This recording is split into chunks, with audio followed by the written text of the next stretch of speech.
ሰላም እንደምን አላችሁ? ደህና ናችሁ ወይ? ፌስቡክ ውስጥ ነበርኩና አጋጣሚ ፌስቡክ ገባሁኝ። ከዛ በኋላ በጣም የሚያስደነግጥ ነገር ነው ያየሁት ማለት ነው። ሁለት ልጆች ገበያ መሀል ይመስላል ሰው ተሰበሰበበት ነው። ሁለት ወንድ ልጆችን እጃቸውን ወደ ኋላ አስረው የረሽኗቸው ማለት ነው።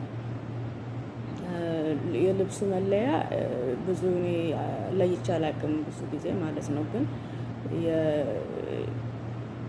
የሸኔም ይመስላል የፋኖን ይመስላል ብቻ እኔ አላውቅም። ብቻ ዞሮ መጋደል መቼ ነው የሚያቆመው? ኢትዮጵያ ውስጥ መጋደል ለመቼ ነው የሚቆመው? እሺ መጋደልስ ከመጋደልስ ምንድን ነው ጥቅሙ?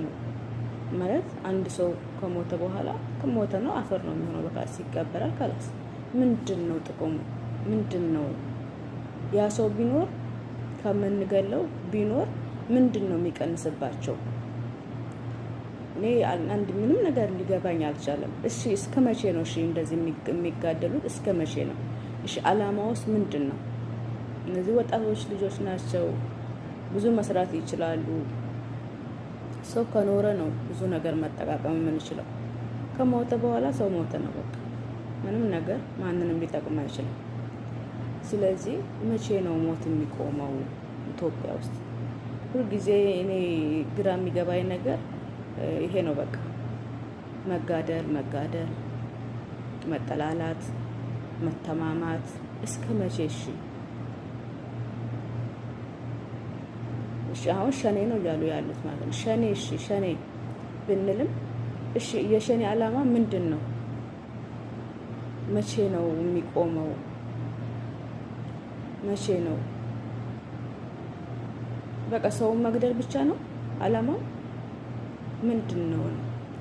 እሺ ፋኖ ነው ብለንም ብንወስደው ፋኖ እስከ መቼ ነው መቀጠል የሚችለው በዚህ ሁኔታ?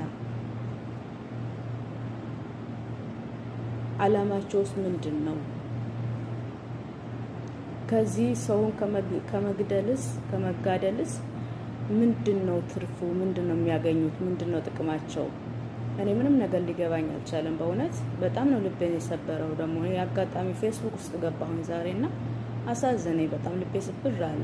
እንዴት እንደዚህ? በጣም የደነገጥኩት የሚመቷቸው አይመስለኝም ነበርና በጣም ነው ያዘነበዋቸው።